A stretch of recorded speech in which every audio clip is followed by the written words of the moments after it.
Are you a professional pillow fighter? Or a 9-to-5 low-cost time travel agent? Or maybe real estate sales on Mars is your profession? It doesn't matter. Whatever it is you do, however complex or intricate, Monday.com can help you organize, orchestrate, and make it more efficient. Monday.com is the one centralized platform for everything work-related. And with Monday.com, work is just easier. Monday.com, for whatever you run. Go to Monday.com to learn more.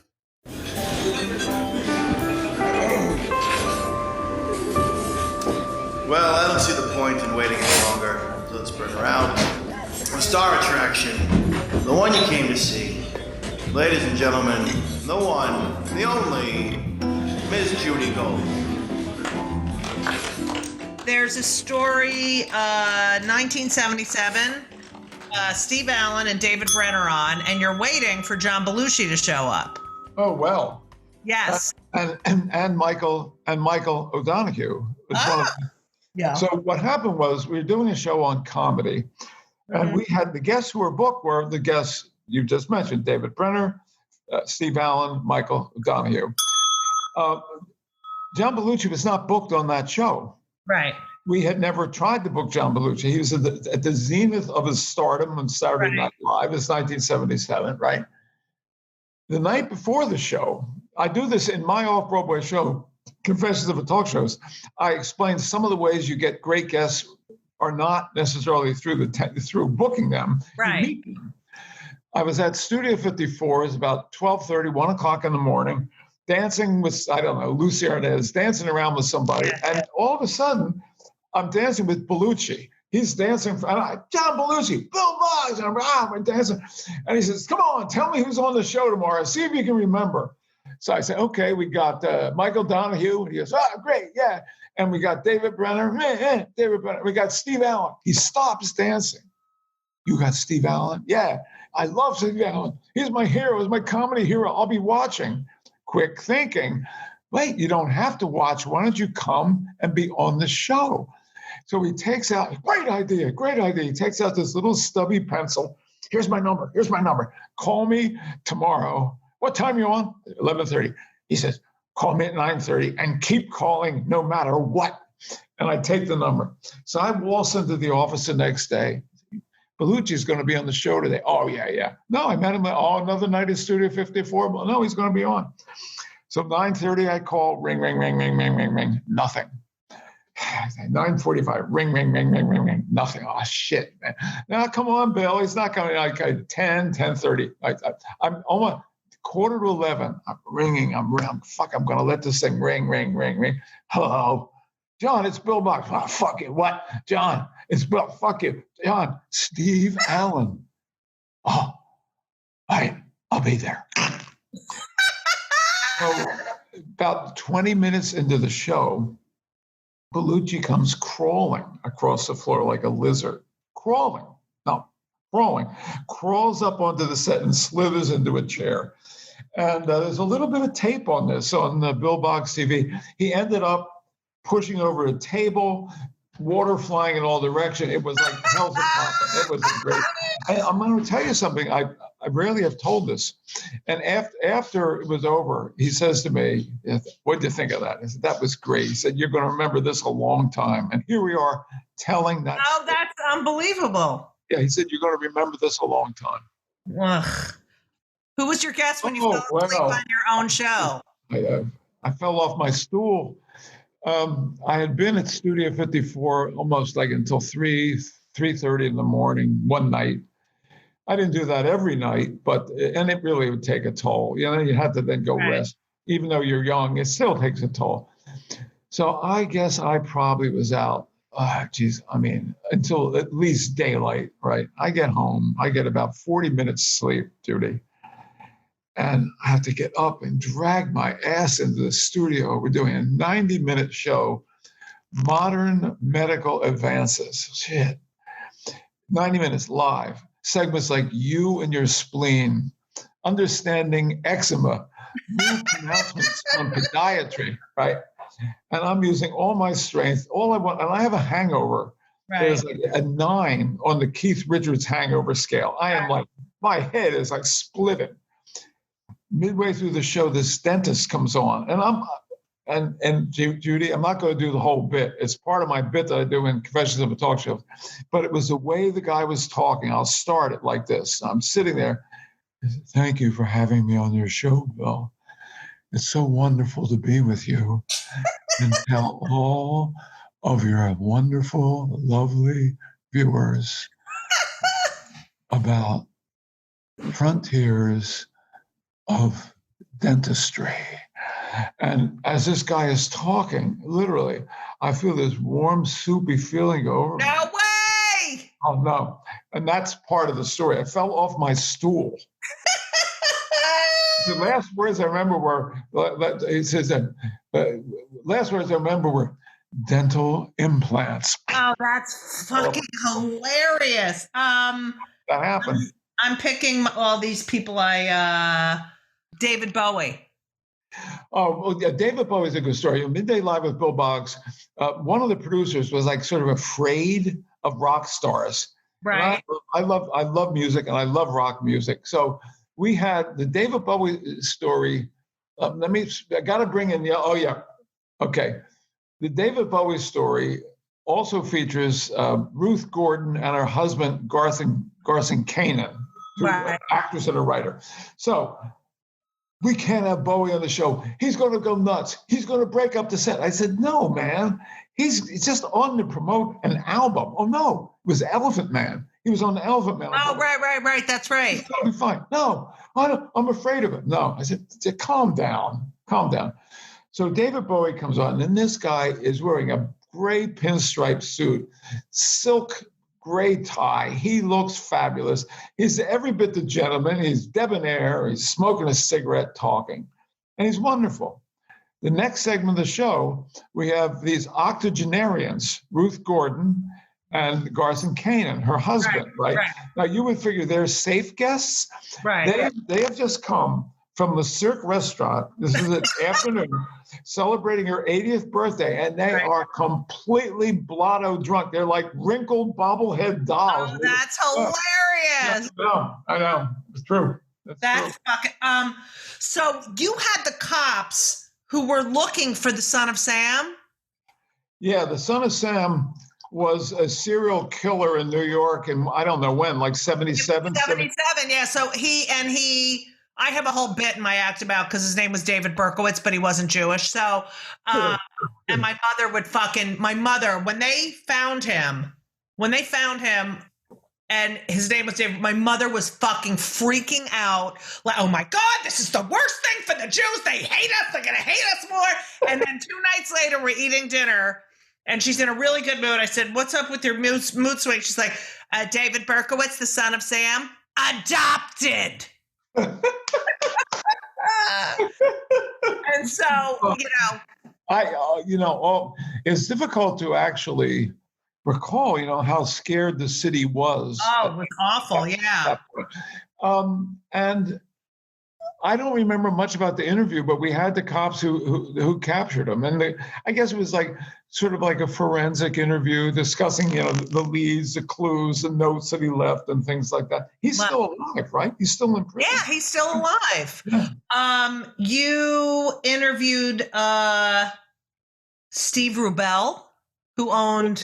Steve Rubell, together with his partner, Ian Schrager. Yeah. I never had Ian on the show, but Steve Rubell was on before Studio 54 opened, while it was on the air, after it closed, just before they went to jail. He was on 4 or 5 times. Did you watch the documentary? Did you watch the Studio 54? No, I haven't seen it yet. You've got to see it. It's fascinating. I thought, first of all, the other thing you did was, socially, you were so ahead of your time, as far as you had what they called transsexuals on. Oh, many. Actually, the day I interviewed Sinatra, after the interview, this is something I hadn't thought of in 30 years. Frank leaves. I walked him out to his car, and a half hour later, I did 2 segments with transsexuals that we were recording for a show. Yeah, I had a show in North Carolina. I told you, Southern Exposure. The while I did that for 1 year, I did a show called The Late Bill Boggs, which came on after Monday Night Football, which is late. Right. And on that show, I did really advanced stuff. We had transsexual. I had a couple of shows on transsexuals. I interviewed Christine Jorgensen, who was the first Yes, first. Yeah. known transsexual to have the operation, who had been in, had to go to Sweden for Right. the operation. My mother worked at the Naval Depot with, his name was Richard, and he was, he didn't have the operation. What do you call it when you have the operation? He hadn't made the transition. Right. He was very much like a woman. And Right. he worked for the Navy. So I grew up knowing about my mother's coworker, Richard, and stuff, and none of it ever. And no judgment. No judgment. No judgment. No judgment. My parents were really not, my parents would be judgmentical of bad behavior, but Right. not ethnicities or sexual proclivities or anything like that. So, we did a lot of shows. You know, one of the shows we did in North Carolina that we got in a little trouble for, I thought, so much, this is say 73, so much conversation about marijuana. Everybody's smoking pot. Right. It's like illegal. You can't do this. You can't do that. So I said, tonight, we're going to investigate the effects of marijuana. We all know about marijuana, blah, blah, blah, blah, blah. And we have with us Joe Smith. Joe, I understand you like to smoke pot. And Joe, yeah, blah, blah, blah, blah. So I said, what, have you had any pot yet today? No. Here's what we're going to do. You're going to go outside and smoke this joint, and then you're going to come back 15 minutes later and tell us how you feel. Right. I know. I am still waiting to see somebody do that on television. That's great. Bill Maher light up, but I'm still waiting for somebody to do that. That's hilarious. As much as we have good rapport, because you bring out the part of me that is essentially the rebel. Everybody looks at me, I'm a straight guy doing this and that. Oh, no. I totally don't see you that way at all. The prior interview is great. I mean, he talks about racism. You talk about censorship with him because they were trying to censor him. Yeah. And he takes that conversation and talks about racism. And it's so prescient. It's so unbelievable. The same thing in the Little Richard interview. There was an interview on Bill Boggs TV on YouTube with Little Richard. It's 33 minutes long, and he really gets into the discrimination against him. Little Richard was, I'll tell you, he performed the night before. I went to see the show, and he's like, his hands are like blazing on the piano, right? Right. He's unbelievable. He walks in, I saw the show last night. He said, man, I said, you are really, really fast on that piano. And he looks at me and says, yeah, not as fast as I used to be, but I was too fast to begin with. Did you ever, when you went to Vegas, did you ever see Frances Faye? Never, no. Oh, because she did the late show, and all those guys would come and be in the audience, and she would mock them. And she's got of course, no one gave a shit because she's a woman.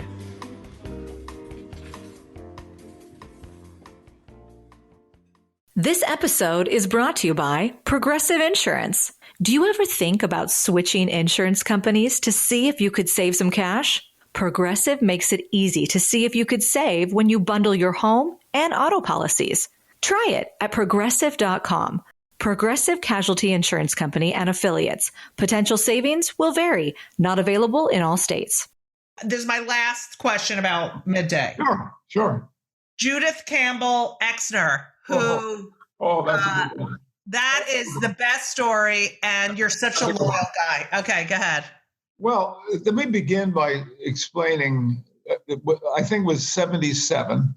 A woman named Judith Campbell Exner wrote a book about her affair, her simultaneous affair with the Chicago mobster Sam Giancana, who at that point was dead, and JFK, President JFK, who at that point was also dead, and Sinatra, who was very much alive and had just done the show, and how Sinatra had introduced her to JFK. I mean, JFK is, it's actually went to her hotel. Imagine, left the White House Right. as president, went to her hotel for a little boom, boom, boom. Right. Anyway, so she wrote this. I get this book. I didn't book it. A producer booked it.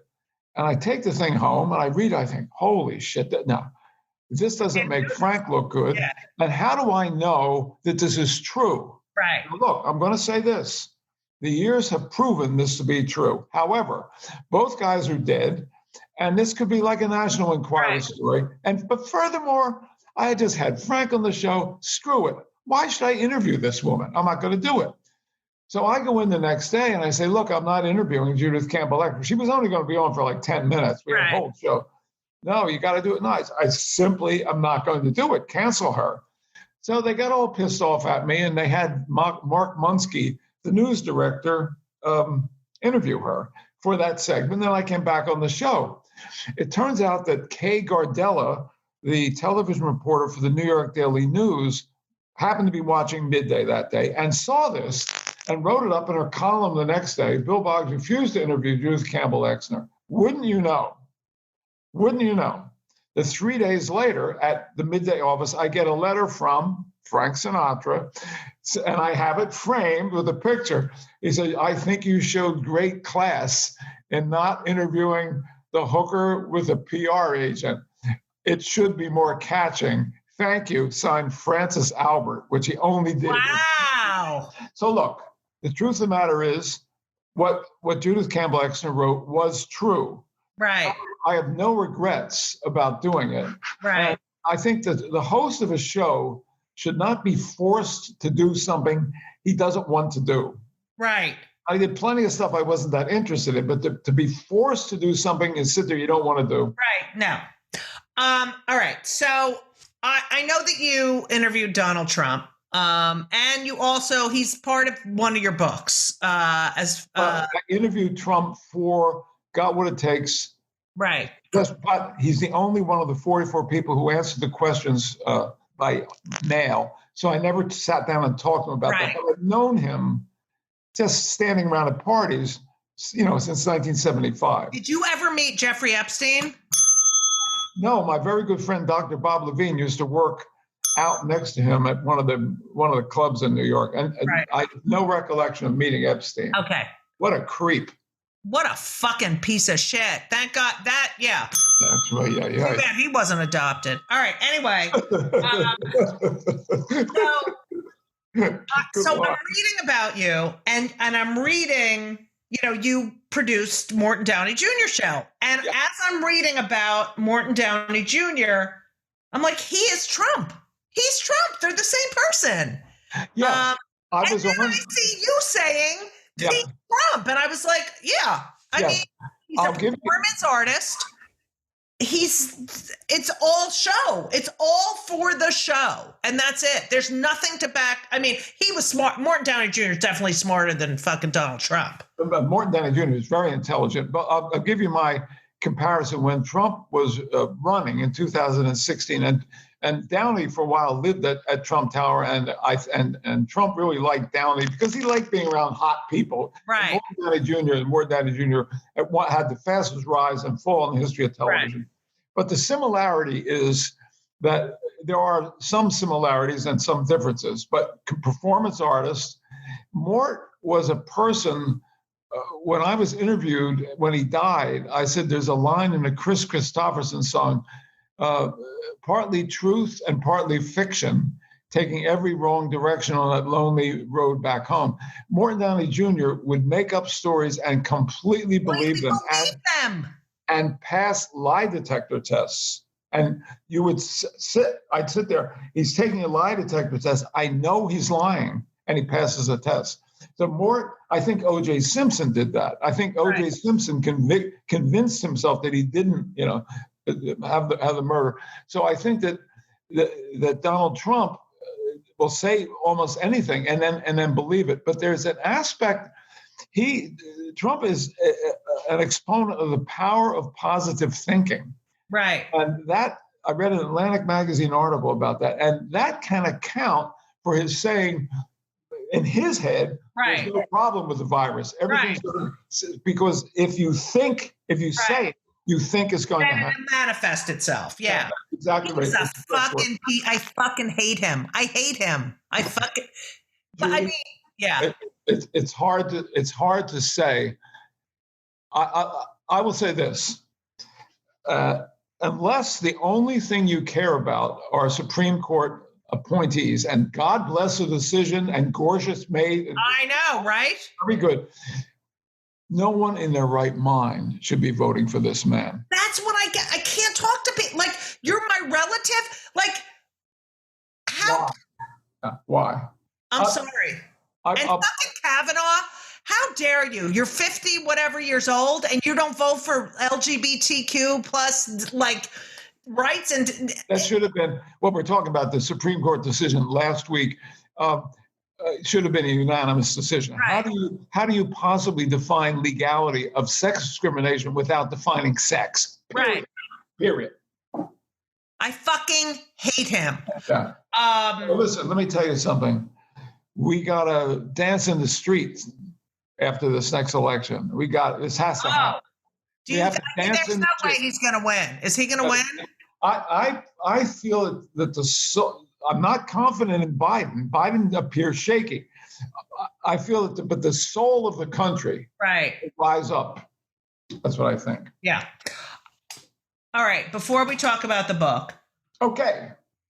You said something. That's unusual. That I fucking love so much. Change is inevitable. Growth from the change is optional. Correct. And that's it. I mean, no. And what a way to look at life. It's so fucking great. That's such a great way to look at things because we can't control change, you know? You know, Judy, it's not easy to see your favorite pub on the corner close. It's not easy to see the bookstore close. It's painful. And it doesn't mean that it's right, and it doesn't mean that you wish it hadn't happened. Right. Well, and the actual quote doesn't really apply to that. But in your personal life, there will be changes. And someone will die, someone will desert you, this will happen, that will happen. Change is inevitable in life, and growth from that change is optional. The other thing that I have a place I go to, I've been there 7 times in my life, Tivoli Garden in Copenhagen. And sometimes like 10 years will go by and I have a bench that I sit on. And I think about the time that has passed since the last time I was there and how I feel now. And the last time I was there, it may be, in fact, it might be the last time I was there, this thought came to mind. There is an end to everything. You must face it and face it well. Right. You know, I think I was thinking about emotionally healthy. I can't take it. Oh, well, wait, get Jane over here. I don't know. I say to her, Jane, I'm a simple soul. She, oh, no, you're not. You know, I have to say that. No, did he call me? There she is. I heard my name mentioned. Yeah, she's Jewish. And my mother is the exact same as you. Same. And I learned from her. Meaning, he's Jewish. He's Jewish. Jewish, and Jewish, half Jewish. Jewish, half Jewish, quarter Jew, married a Jew, converted. Yeah, David Berkowitz. Oh my God, made it. The whole thing. Thrilled that he was adopted. I know. Look, Jane. Thanks. Okay. Yes. First, I have to say, Comedy Tonight, which you created, you personally interviewed over 2,000 comics. Audition. We auditioned about 1,800, probably. What did I say? You said 2,000. There's a lot of, we auditioned a lot of, Richard Baker and I never take full credit. We were great partners, Boggs Baker Productions. And we and our people, Mr. Messina, Rick Messina, a couple other people auditioned like 1,500 acts. And you know, it was brilliant. And here's everyone, you know, stand-up was just beginning to be this huge thing. And you're like, a strip show with 3, that's so, first of all, it's inexpensive and it's great entertainment. Yeah, I'm sorry, go ahead. But you vetted no one vetted the comics then. The way it was so amazing. And you gave this platform you have done comedy, you have represented comedians, and here you are making this like amazing platform for comics. It was. Yeah, well, I started my career with that comedy team Right. we talked about. And the simple idea came from Richard Baker and I had a production company. We'd done a lot of shows. We did 6 or 7 shows for MTV. We did Bobby Short at the Cafe Carlisle. We wanted to make a big score. So we were doing research and we found out that syndicators were looking for late night, inexpensive program. You nailed it, it's inexpensive. So we're trying to think of ideas. And one day in the New York Times, I read about this feature article. If I hadn't picked up the paper that day, the value of reading, very important. The explosion of comedy clubs across the country, that there were comedy clubs and strip malls in Milwaukee. Oh, yeah. I thought if there are that many comedy clubs, there should be enough comedians to support a show. So Comedy Tonight, we have 450 comedians we booked on that show. That's unbelievable. 121 markets. Yep. I have resentment towards social media because it gives everyone a platform. People who don't deserve a platform, it cancels people. You have basically said that, cable was the slow death of the long interview. Yeah, that's true. MTV. It actually goes back to it's a short attention span generation. MTV. MTV ushered in just quick bites. 2-minute interviews, 3-minute interviews. Well, now we're at 240 characters. I mean, it's fucking ridiculous. I know. Yeah, I don't do too much of that. Yeah.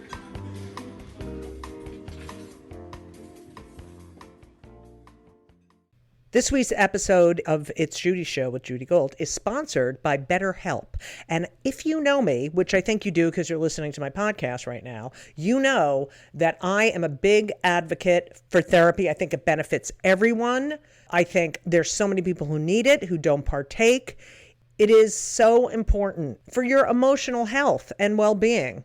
Therapy is fantastic. It is in every stretch of the imagination. And if you're thinking of starting therapy, please do it. But please give BetterHelp a try. It is entirely online. It's designed to be convenient. It's flexible. It suits your schedule. You fill out a brief questionnaire to get matched with a licensed therapist, and you can switch therapists anytime for no additional charge. I have switched therapists in my life.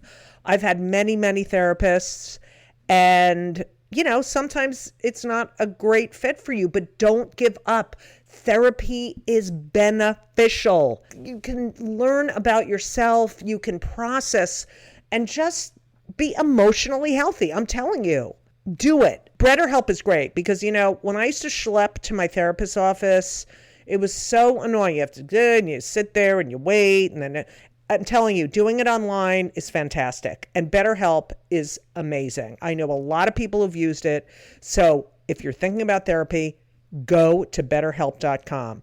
Let the gratitude flow. This is Gratitude Month, people. So you need to let the gratitude flow with BetterHelp. Visit BetterHelp.com/JudyGold, JudyGold, today, and you will get 10% off your first month. That's BetterHelp, HELP.com/JudyGold. You're welcome. Your book. Thank you. It's amazing, and everyone needs to read it. Well, you have to read my book. Well, you can read Bill's book first because mine doesn't come out till July 28th. Let me just say, your book is, yes, I can say that. When they come for the comedians, we're all in trouble. Right. And my book is The Adventures of Spike the Wonder Dog, as told to Bill Boggs. It's a social satire, a media satire, politically incorrect warning on the cover, which I did because with this book, I'm standing up for saying, let's laugh at each other again and let's not be so goddamn sensitive. And it's a tough time to sell books, Judy. The book has gotten thanks. Great. It is tough. I'm telling you right now. I know. The book has gotten excellent reviews, and you got to really beat the bushes to sell your books. I'm hoping that you will tweet out a good word about the book. Oh, I will. Oh, my God.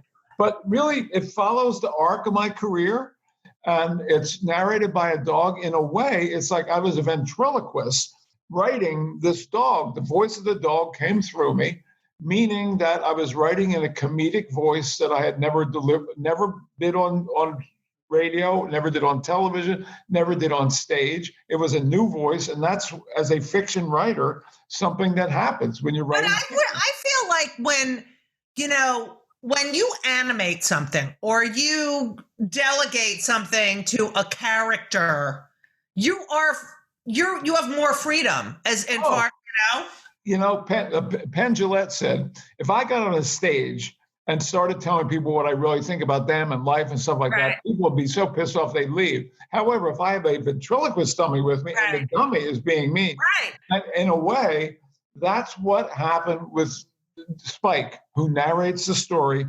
Winston Groom, the author of Forrest Gump, made into that big movie and everything, has said that Spike the Wonder Dog is fiction's funniest canine. There were a lot of dog stories out there.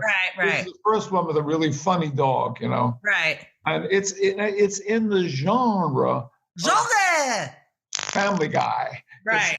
It's the Family Guy is really Maya, it's so if you have a decent sense of humor and you're smart and you're socially aware, it's a great book. It's great. Thank you. It's available. Post Hill Press, The Adventures of Spike the Wonder Dog, available. Amazon, anywhere books are sold, it's available. And I encourage people to get it and let me know what they think. They can get to me through their website. And I've had no pushback on the some of the boundaries that I may have overstepped. It's fucking ridiculous. That's good. I've had no pushback. Great. It's so great because it's like, come on, everybody. You've been trying to shut people up for so long, and look what it's done. And look what's happening. Look what's happening in this country. You can't shut people up. No, I hope first, obviously, I really do feel that social change is in progress. I do too. Okay.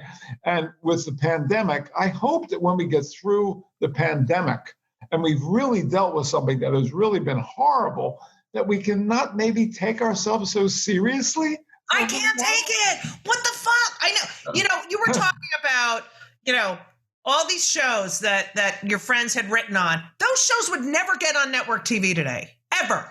Yeah. All in the Family. The episode of where Maude has an abortion. I mean, it's ridiculous. Yeah, it's true. I agree. I don't remember who. Kreskin. I was on his show.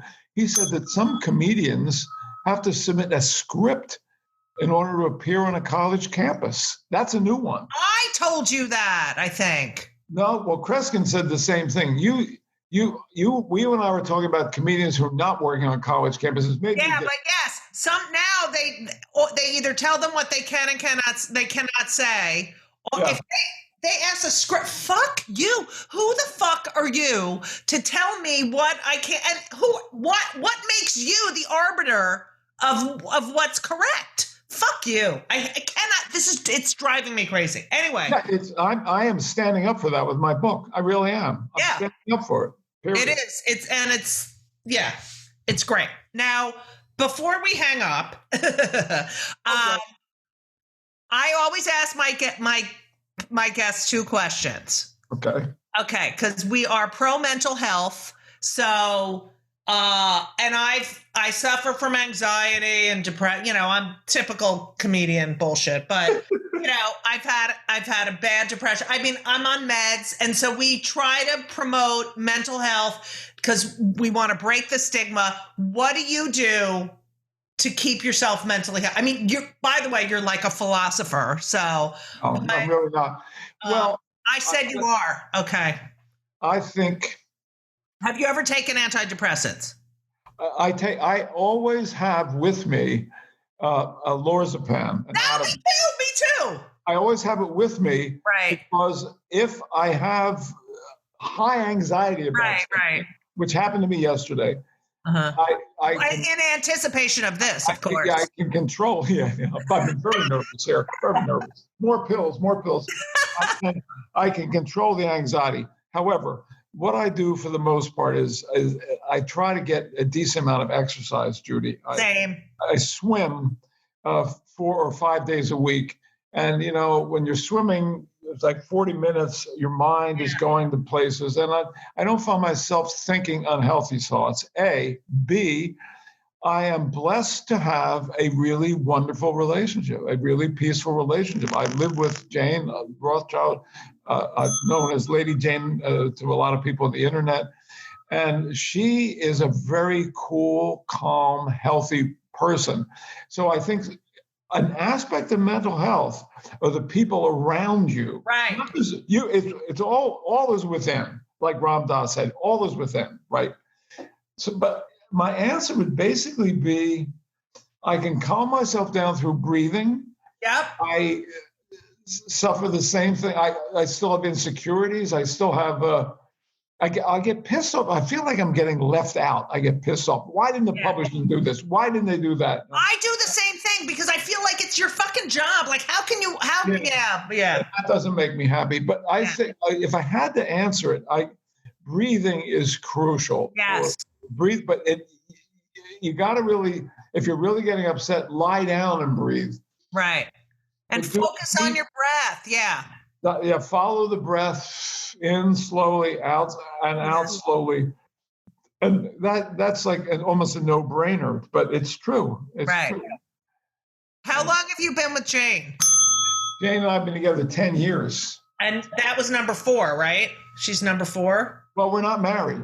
It would be, but we're not married. We're like just a couple of hippies here in Palm Beach living in a little apartment. That's so funny because, Lisa and I are not married and everyone, when are you getting married? When are you getting married? When are you getting married? And, I don't know. I will say, I've had bad marriages. And when I met Jane, I said, I don't want to get married again, but I feel that I'm in a very good marriage. I would get married if there was a reason to do it. I'm not that gun shy. I was 10 years ago. Right. But peace and contentment. Let me say that you think I'm a philosopher. In my last marriage, there was a lot of disruption and a lot of tension. Right. And I would lie in bed thinking, I know I'm going to get out of this. It's not necessarily going to be easy. It's going to be painful. But when I'm out, peace and contentment, which I did not have, will be my goal. And I think if you make peace and contentment your goal and find yourself in a situation where several days in a row, something is distracting you from that goal, you have to change it. Peace and contentment is a goal to seek in order to help foster good mental health. Nice. I love that. Okay, here's the final question. Because, my podcast is called Kill Me Now because I literally wake up and I'm like, oh my God, kill me now because I can't. I hate incompetence. I hate dumb people. I hate people who are not curious. What pisses you off the most? I need the one thing that makes you fucking crazy. Well, I have so many things on my list. I made a list. I got a list of 4. You have me back. I'll run down the list. All right. I could say something like man's inhumanity to man, but I want to do something on a more visceral level. Right. And that is honking of horns. Fucking drives me nuts. 15 cars, there's a red light. Oh, yeah. And a mild-mannered person gets into their car and they turn into an animal behind the wheel. I wear hearing aids, so sometimes the honking, I literally practically jump out of my skin. But that is one of many things. Men kissing me, I don't like that. That's one of the things on my list. Men kissing me. Wait, on the lips or chip? I call these guys. It's never going to happen again because of the pandemic. The kissing friars. These guys that. Hi, Bill. How you doing? These lips coming to. Oh yeah, but you don't like you. Boom. But you don't mind if a woman kisses you? Well, it depends who the woman is. First of all, you're such a hetero. Okay. I am. I know. It's true. But I don't like it either. See? Now you know what we feel like. Let me tell you what I don't like. I don't like it when there's a woman, maybe she's 5'7", and I'm 6 feet tall. Right. And she wants to kiss me. It's like pulls me down. Right. I think, honestly, the truth is with the pandemic, I'm an affectionate person. If I never shake hands with another person in my life, I'll be happy. Yeah. Here's one. Here's something that pisses me off, right? Men with hair growing out of their nose and their ears. Wait. With their wife standing next to them, talking to them, or you're at dinner with them, and you're looking at these hairs coming out of the guy's I know. and you're thinking, what the fuck? Tell him. Right. I don't understand that either. I don't get that either. And shit in your mustache and shit, like, ugh. And cheap people. Oh, don't even. I can't. That's it. Cheap people. You had the salmon. I fucking hate that. No. I had the soup, and I'm not paying for her alcohol. I fucking hate that shit. Oh, what else? Let's see. Oh, God, that's really funny. I hate when people. Go.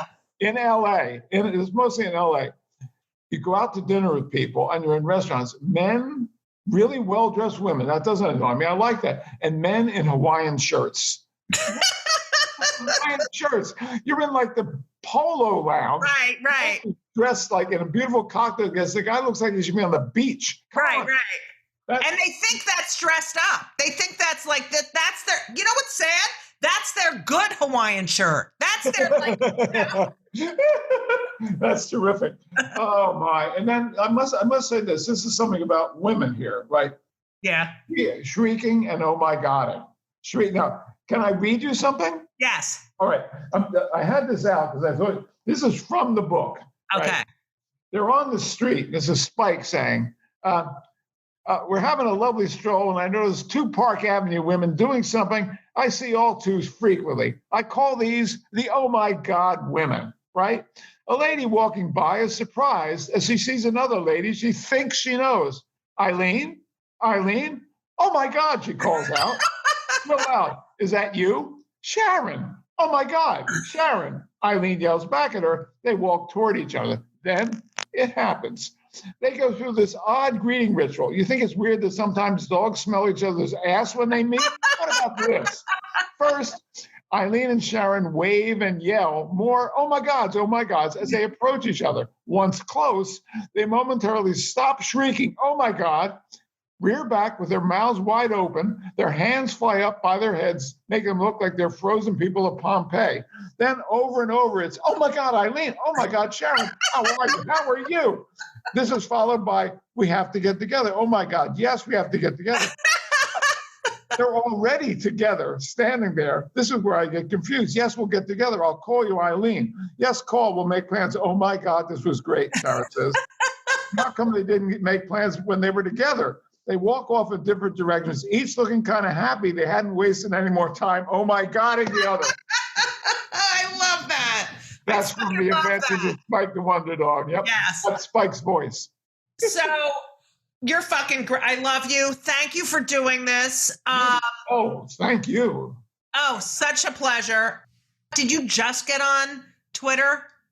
No, I've been on for a while. Just tweet out a word on the book. I'd appreciate that. Well, I'm gonna. We have great rapport, honey. I don't know why. But it works. I love it. I'm a follower. I'm a follower of you. You and Bill Maher. I don't follow a lot of people, but I'm a follower. I believe in you. I believe in you. Thank you. Bill, you have to think positive thoughts because my day hasn't come yet, and I need it to come soon because I can't with this fucking no working. Good luck. Thank you. Thank you so much for listening to part 2 of Kill Me Now with the wonderful Bill Boggs. If you like the show, make sure to subscribe and please leave a review. It helps more people find this amazing podcast, and it is amazing. So that means you have to give me 5 stars only. That's the only review you can give me. Okay, thank you. Also, if you haven't had the chance to pre-order my new book, yes, I can say that when they come for the comedians, we're all in trouble. It's available for pre-order now, and it will be released on July 28th, along with the audiobook. Rosie O'Donnell says, Judy Gold warns us all what happens when they come for the comedians. She shows how urgent and critical it is that we, as comics, speak truth to power before it's too late. Yes, I can say that is funny and insightful, pure Judy. Okay? So that means you have to go get it. That's it. It would mean so much to me if you just check it out. All pre-order links are on the homepage of judygold.com or wherever books are sold. As you know, it is still Pride Month. So, make sure to follow me on Twitter and Instagram for all upcoming virtual Pride events. Happy Pride, everyone. All of my dates are at Judy Gold at JEWGOLD, like Jew Gold. That's how I am on Twitter. So check me out. Just remember, Black Lives Matter. And Trump sucks. And as we always say, so long! And everything was wonderful. I'll see you soon. Thank you for the visit. So long.